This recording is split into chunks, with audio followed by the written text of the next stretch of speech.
Good morning, and thank you very much for joining us. I am Yori Folari. So continuing the general coverage theme, quite frankly, it's like one unbroken coverage of the election and the results afterwards. Well, so far, as you know, we have the situation where, well, it depends on how you look at it. The newspapers are summarizing everything. One paper says Buhari is set for victory. Another paper says claiming democracy under threat. PDP is rejecting results as Atiku trails Buhari. And, those are the kind of things that are not unexpected. But the PDP statement yesterday, by the way, first of all, thank you very much for coming on, Dr. Fasi Yusuf, as always, a lawyer and communications consultant. The communications part of it, people are trying to put stuff out there. I know the political, we're in political times, but it would appear that there's there's a battle for the minds of the people after the effect. That's one thing that I can say. There seems to be a battle for the people's minds after the effect. How significant do you think the statement of the PDP yesterday is? An ongoing election. We haven't gotten, all the way there yet they immediately are saying this whole thing is wrong. They according to the main opposition, PDP says the army, security agencies, who else? The EFCC, the police. I mean, these are categorical statements. But how does the electorate take this? Well, I think from what we have seen so far, I think there has been information of some sort. The contenders have been bombarding us with their own perception of the whole thing. APC is crying foul. PDP is saying that they're not going to accept the results, which, to my mind, is very unfortunate. I mean, the whole thing has not been played out at all, and it will be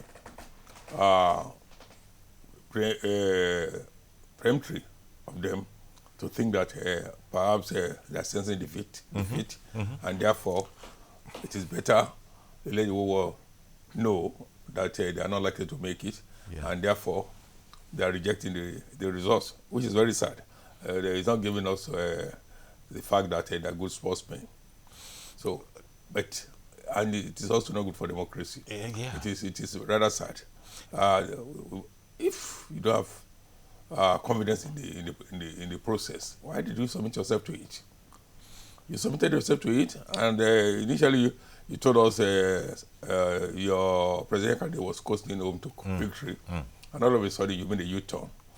And perhaps they've seen what we have not seen, and therefore they are now telling the whole world that they will not accept. But I hope they will not plunge this country into crisis, and we don't want the Venezuelan option. Exactly the point I saw that Minister of Information Lai Mohammed made in relation to the opposition saying that it had what was called a parallel voting collation operation. And that, look, we have to be very, very careful here. There's only one electoral body, one that is allowed to issue figures, and then Festus Kayamo, SAN, speaking on the PDP comment, had said that it's premature.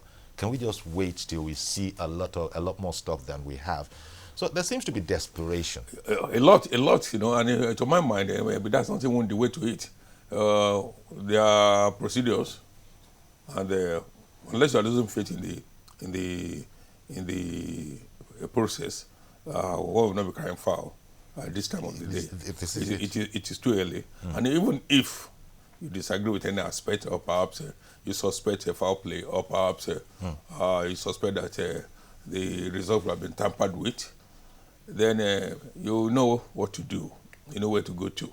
Indeed. After all, there have been losers in the past who decided that, look, they cannot take loss in their own hands. They were headed to, even though they thought they did not get justice there, but everyone did not fall.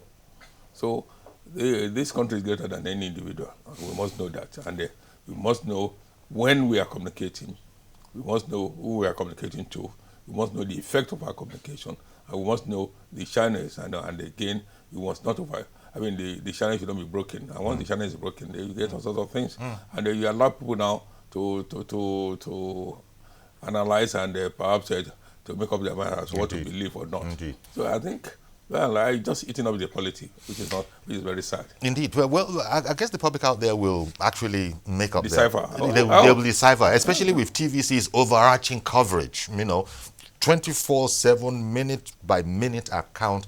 Yeah, but then what you see, once you dish out false information, the probability of retrieving that, especially the falsehood, is pretty difficult, because it's not every year that hears what you have said. That we also hear the confirmation or the retrieval or withdrawal of that statement. So we need to be very, very careful. We have to be circumspect in the way we release information to the public.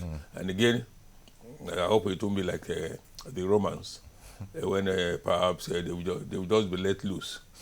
So, and again, they should know the criminal aspect of all this. And there are very knowledgeable people in all of the parties. Yeah, people who know the law, who know the regulations. It's because the stakes are high in politics, and that is why people see that, look, if I don't get it, I must die there.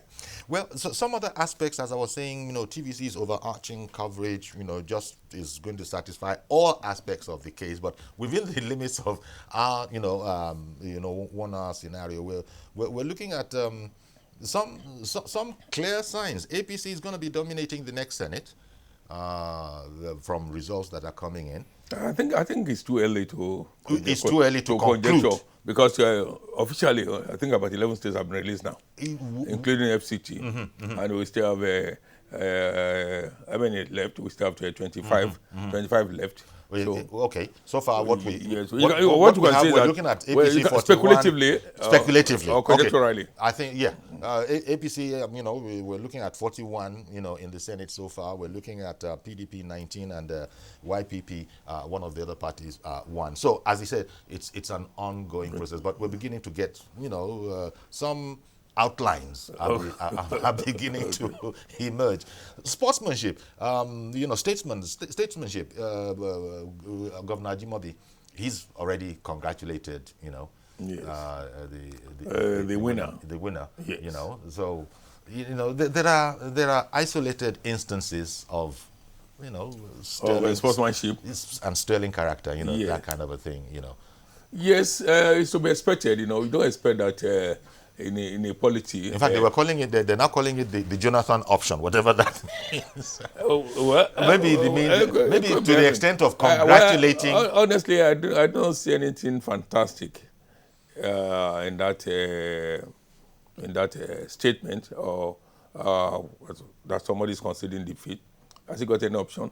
If the other option is for you to to the court and of course slug it out there. But if you know too well that, look, this is a game, there must be a winner.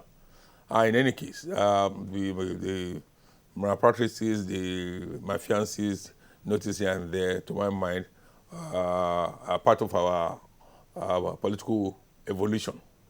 And I believe that sooner than later we'll overcome all that.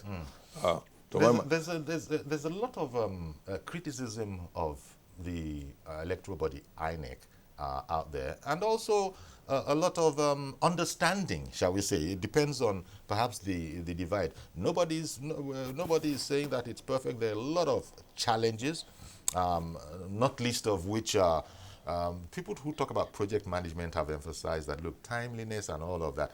INEC continues to be frustrated from perhaps within itself when INEC says we'll come back at 11, cannot make it at 11, has to make it at 12. Then there were instances of postponements.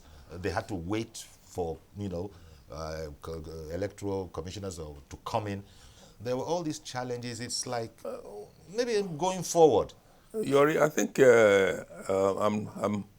I'm dumbfounded the way we're going about operations management, the way we are managing the political operations. To my mind, it's too laborious, too tasking, and too energy sapping. You expect somebody now who was the a collation officer or whatever to move all the way from Sokoto down to Abuja. You expect somebody to move all the way from Maiduguri.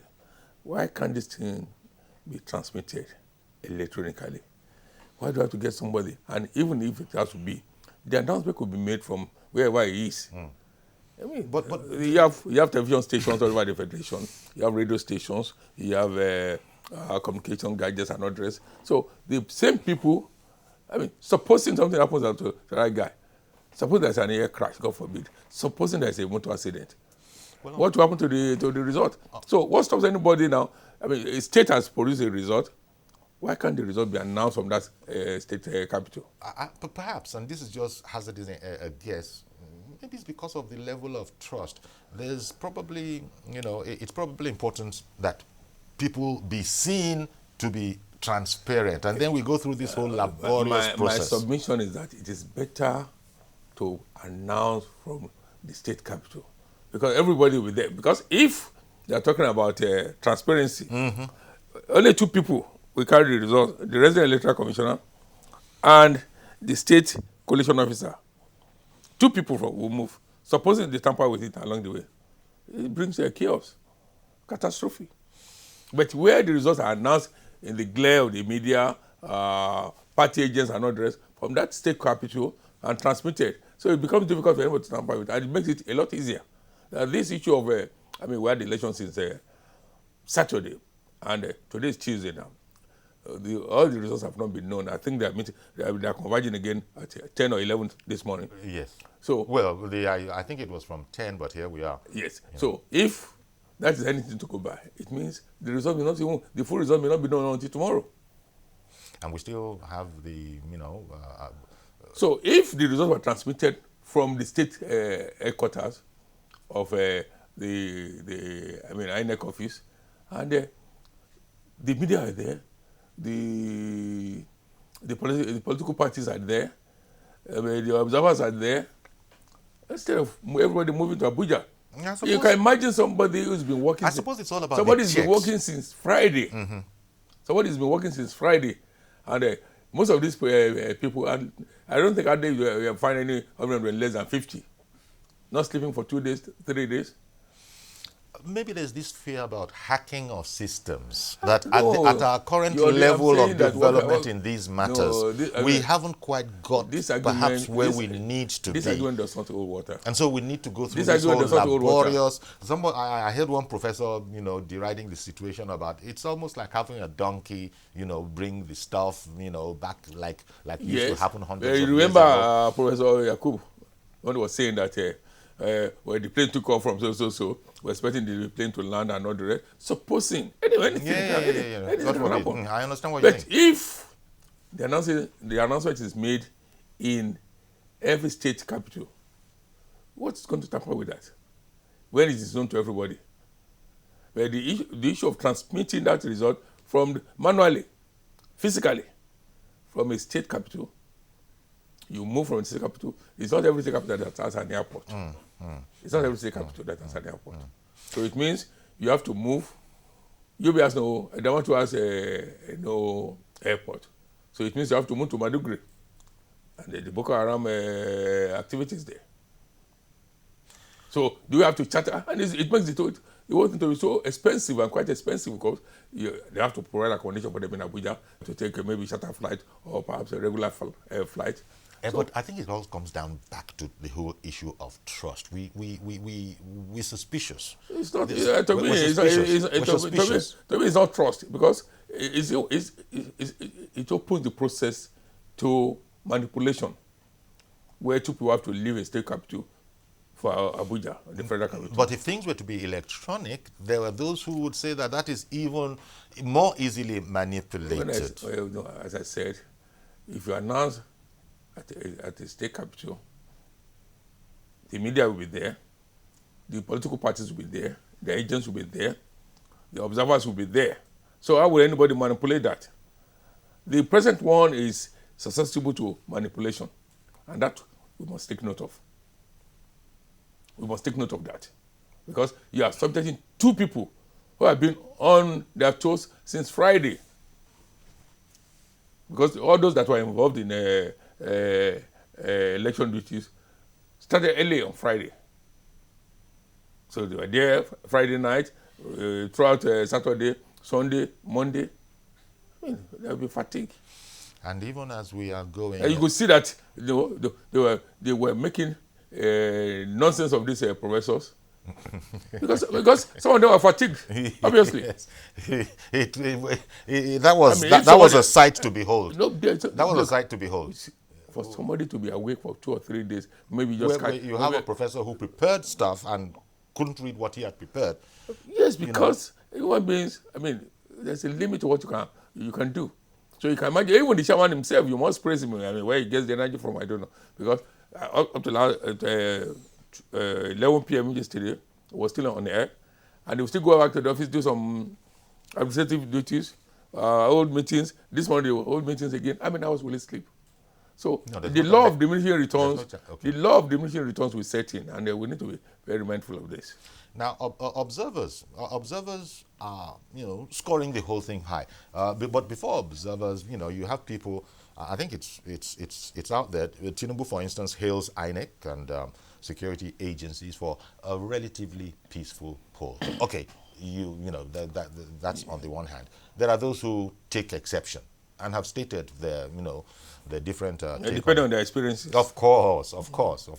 But observers, they score polls high because there had been these peace pacts before the election.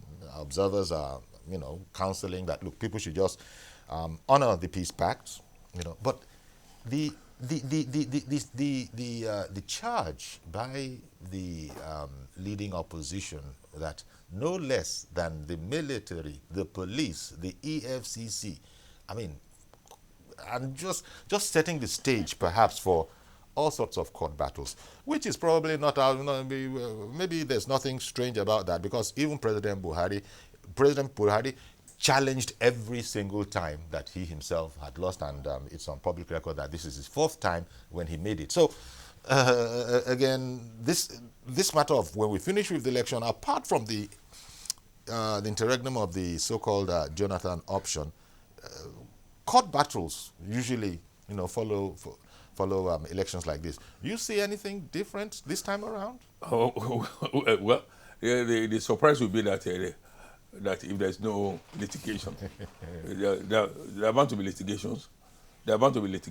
And you can expect that the 2019 general elections will not be an exception. So it is very, very expedient for us to be mindful of that aspect. We will surely have a lot. But then, let us not inflame passion. Let us not eat up the polity before we head to the court, and before we get the court to interpret some of this, or perhaps to educate on some of our feelings. Exactly, which is what Kayamo SAN was saying, that it's premature, the positions that are being taken. Especially when we look at the fact that the opposition party said it was costing them to victory. All of a sudden, it made a U-turn. Yes. It made a U-turn. That is to say that, you see, one aspect of our polity that we must address is, can we learn to accept defeat? Can we learn to trust the system? Can we learn to believe in ourselves? Because foreign countries are telling us, Nigeria, take it easy. Nigeria, you know your position in Africa, you know your position in the world. Why don't you have trust in the system? But but is this winner-take-all kind of an attitude that probably sets us up like this? I want to go back to that whole matter about the PDP saying that it has its own parallel voting collation. That it was talking about having the original results, whatever that means. Excuse me. Whatever that means. All the major political parties have their coalition centers. They have their situation room. You remember the president yesterday was at APC situation room. So PDP also has its own, SDP has its own. So most major political parties have their situation room. So PDP is not an exception. I would have thought that they will await the final outcome, then release their own report. And of course, the Observers too, the domestic and international observers will also release their own report. INEC will release its own report. At the end of the day, if anybody feels unsatisfied, the court is there to adjudicate. Well, as of this morning, very early this morning, I'm talking about 1 o'clock this morning, the INEC results so far are showing the distribution that APC, has taken Oshun, for example, going by the votes. We don't need to go into it because it's taking Oshun, it's taking Yobe, even Nasarawa, Ekiti, Federal Capital Territory was taken by the PDP, By the way, did that surprise you? I'm not. The only surprise I have is in some parts of the southwest. I thought APs would have performed better, but it's surprising. It's surprising. Mm-hmm. And the feelers I get from Lagos State too is no exception that the performance is not too exceptional. Okay. People have been expecting a wider margins and all the rest. Kwara is Kwara, yes. But let me take Ali. I beg, I'll come back to the point. Ali in Yobe. Good morning, Ali in Yobe. Good morning, man. Good. Thank you for calling in. Go ahead, please. Okay, the problem with that is that the disappointment that the Electoral leads to it.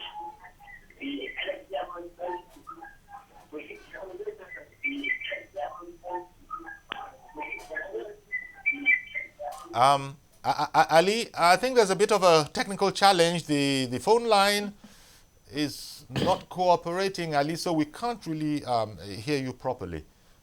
Maybe see if you can get in again, Ali, but thank you very much for calling, nevertheless. I was talking about Kwara. Kwara... in fact, has I think come decisively. Kwara has proved bookmakers pundits wrong.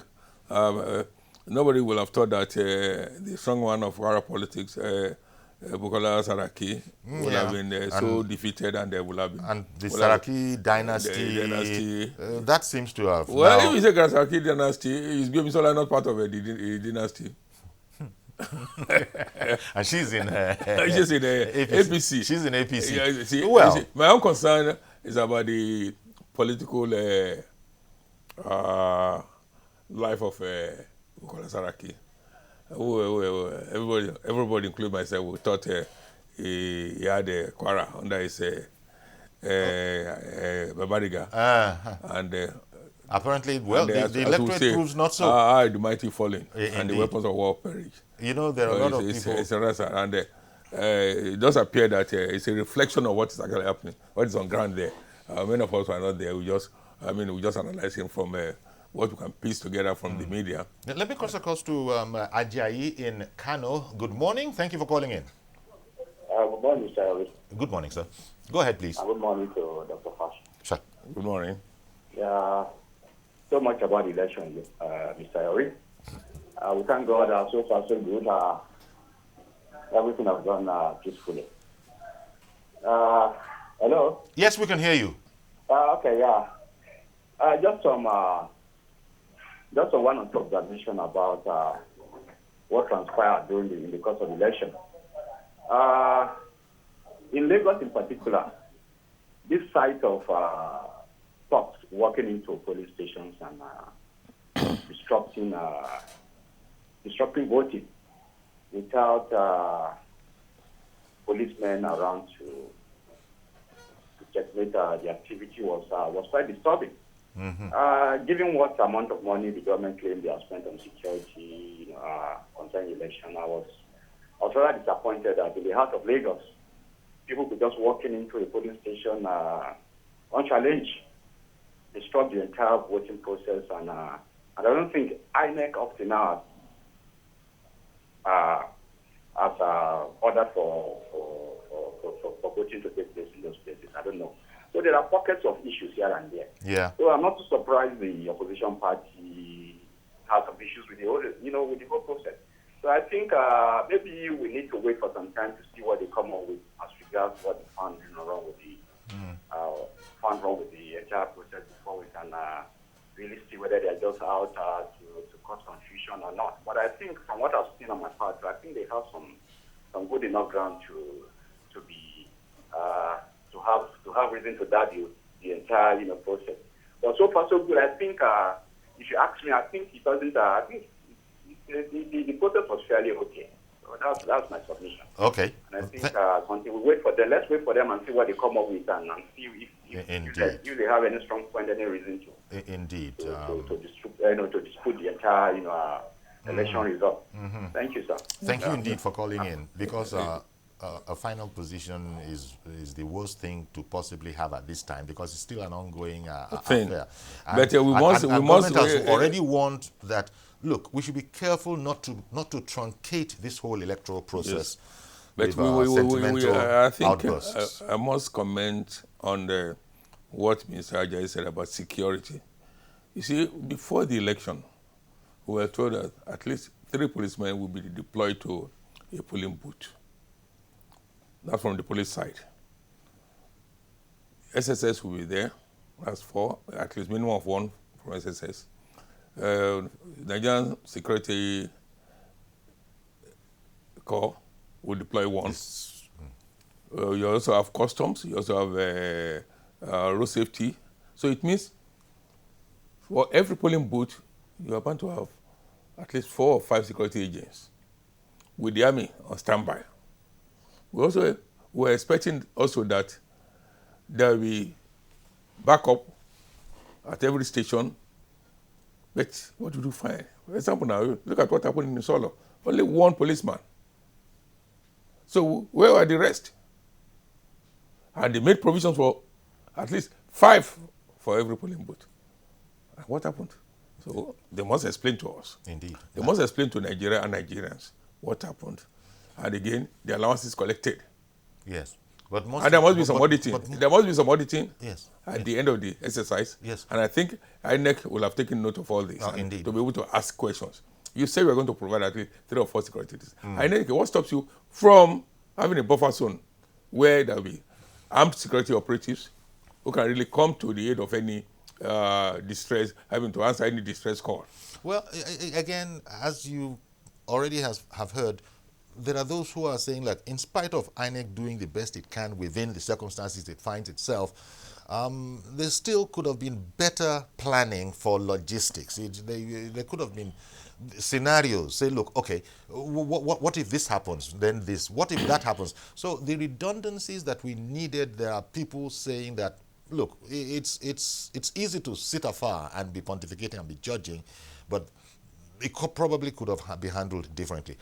Yakub, thank you very much for calling in and holding on. Go ahead now, please.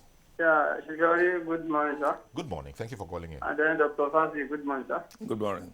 I think election has come, and then we are all waiting for the remaining results. So far, so good. I give kudos to INEC, even though they ought to perform more than this. But the only area that our National Assembly needs to do something about quickly, the 9th Assembly, if I'm correct, is that they should make sure they quickly do something about transmission of electoral results. Because there is no point for electoral person that want to carry the result, for example, from Lagos or from any other state, down to Abuja. They could have also transmitted those results. We could have had all those results now.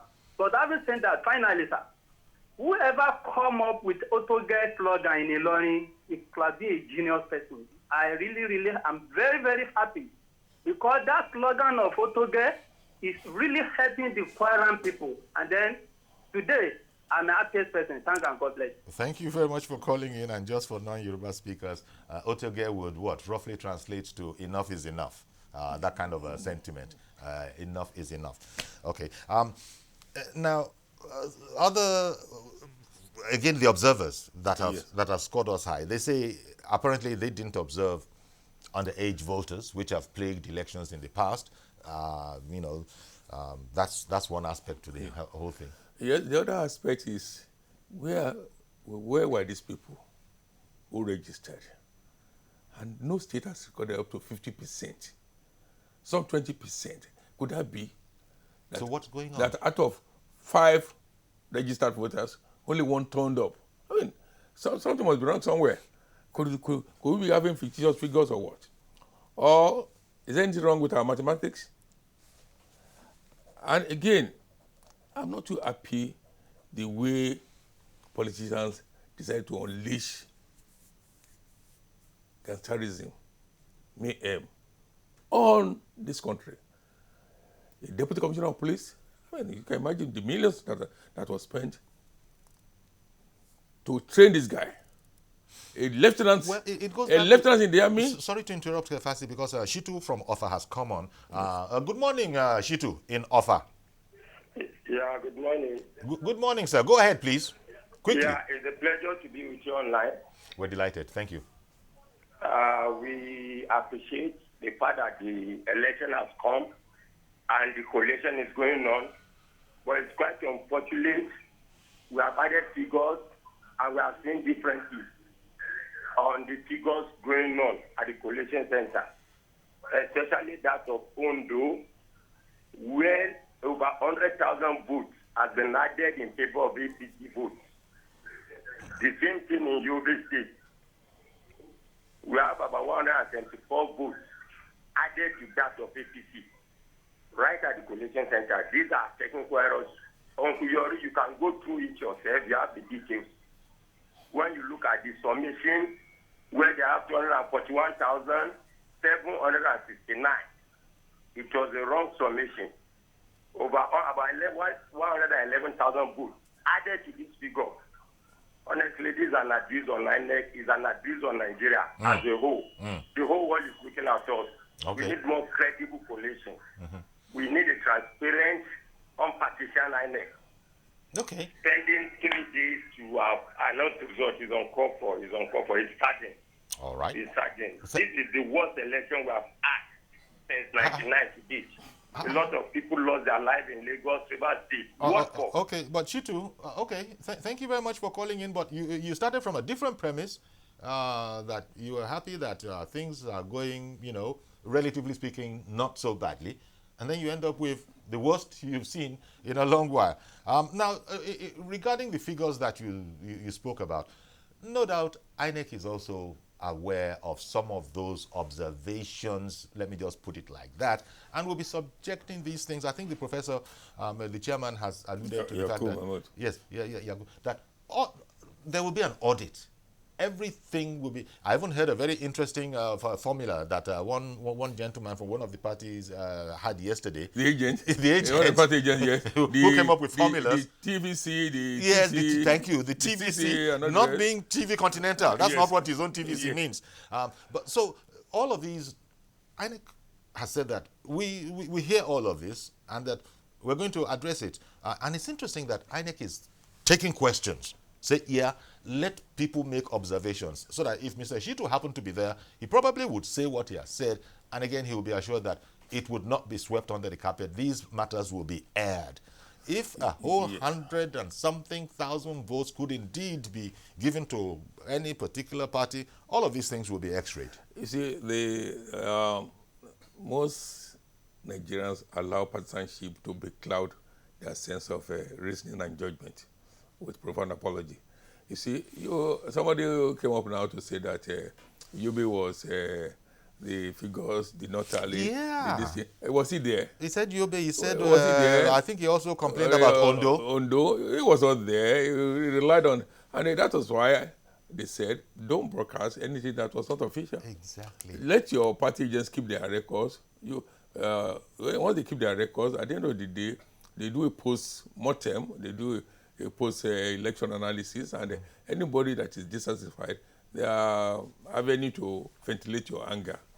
But by the time we come up with spurious claims and all the rest, claims that have not been subject to any scientific analysis, it becomes difficult for anybody to make any sense out of it. Because everybody will take a position.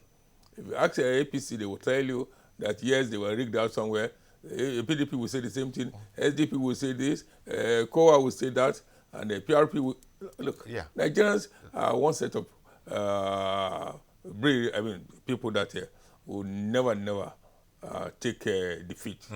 So, well, but then again, it's good that everybody is saying his own piece, but INEC has said that everything that is said will be addressed. And we're waiting to go over to the International Conference Center, actually, because if they had been ready, that's where we'd be. You know, right now, indeed, you can see that, okay, it's filling up, but this should have, it's beginning to look like we're getting warm. We're getting warm. It should have been from 10 o'clock, but for whatever happened, they couldn't go at 10 o'clock. We'll wait. I told you, Yori, fatigue will set in. Today is a Tuesday. Friday, Saturday, Sunday, Monday. These people have been working at least 18 hours a day. And from what our doctors will tell us, you need at least 6 to 8 hours rest. Because this is not the only thing they do. They still have to go back to the office, do administrative jobs, do strategic, tactical maintenance and all that. So I'm not too happy with the way we collect results in this country. It is over-centralized. Okay.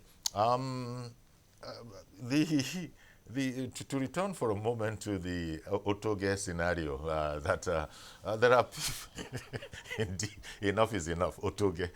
Well, that's over in Kwara State, for instance. Shocking, really, because as we were saying earlier in relation to the Senate President, it was thought that he had it sewn up. But then, you know, Lai Mohammed, the Minister of Information and, APC, I beg your pardon, that the man would have had almost a seizure hearing PDP being attached to his name, being over at home. I think he's moved camp there.